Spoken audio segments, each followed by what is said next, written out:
Good day everyone and welcome to Exile News, the weekly show that brings you all the important news and information on Path of Exile. And the first news we got this week is a community showcase. So GGG pretty much went around the forums and Reddit and collected some, and not all because there's really a lot of stuff. So GGG collected some of the best artworks and music and videos and whatever, you name it, made by the community, and they collected them into this post, and there's a lot of very good stuff. My personal favorite is this pixel art stuff. I love myself some pixel art, especially if it's well done, but there's really stuff for everyone. So if you're interested in these kind of things, just check it out. There's a lot more into the comments as well. Also, we got several concept art made for some microtransactions, some recent, like the Peach Armor set, the Storecaller Shield, which has been one of the most recent additions, and some less recent, like the Eclipse Armor set and the Beast Armor set, which looks pretty cool into actually the concept art, maybe even more than the game itself, and a little teaser for a new Demon King Shield, which I don't think is released yet, and it looks pretty damn cool. So pretty nice for GGG to show some concept arts, which we don't really get enough anyway. So there's also some statistics about the areas or zones where people dies the most, and not surprisingly, the three at the top are from Act 10 presumably, or even Act 5, and it's the Feeding Trough, the Chamber of Innocence and the Cathedral Rooftop. This is because the damage in these zones is really high and you have to have your gear in place. So if you're playing like casually, it can happen that you get wrecked in there. The Harbor Bridge as well, it's an Act 8 zone where Solaris and Lunaris meet up, and the elemental damage and the monsters there make it for a very easy place to die.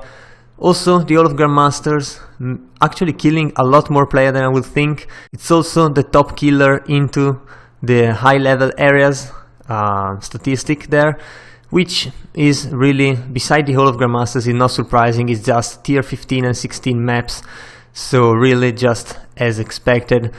The most popular zones instead are Oasis and Beach, really not surprising there. Some others like Jungle Valley, Dunes, Racecourse, and the occasional map which you have to go through many times during the story, so for example the Ravage Square or the Crystal Veins.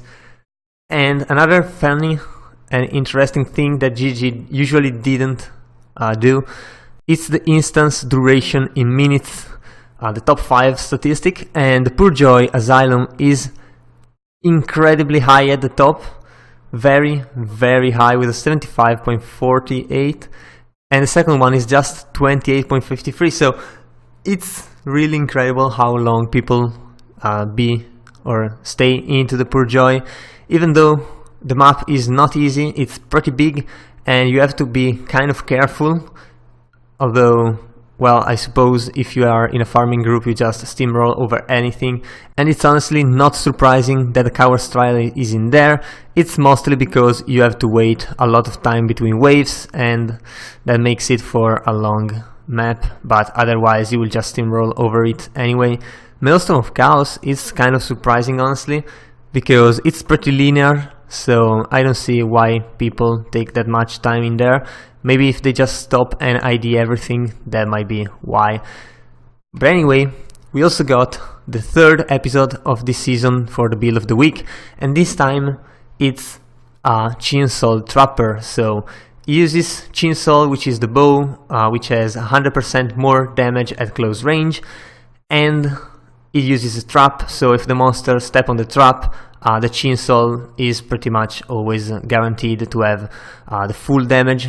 And it uses Shrapnel Shot, which deals damage in a line and in a cone around, and it's pretty much damage focused on the cone. So the build actually uses 2 jewels for the Shrapnel Shot itself, and it basically doubles the damage of the skill, which is then increased by the chainsaw, and it's also a trapper, meaning it's a shadow going through the trapper ascendancies, and that makes it pretty strong. You can see the damage is really there. You can kill bosses really fast. The video, which you can watch in the link I'll put in the description below, shows how strong it can be. It can definitely clear tier 15 and 16 maps, maybe even Shaper probably. The thing is, it doesn't really have a very fast clear speed, or mostly, since the damage is there, it's just the area which is not incredibly big. You can see it doesn't kill a whole pack in a single hit that often, but still it's definitely really strong, and it's definitely something you can do. It's moderately easy to acquire as a build, and you can probably level with it. You can just level with whatever traps you want, so that's another pretty good build. And I think that was all for this video as well. So if you enjoyed the video, leave a like and a comment down below. Also, if you want to remain updated every week, be sure to subscribe to my channel. So that was all. I've been your host Zorzo, and I'll see you guys the next time.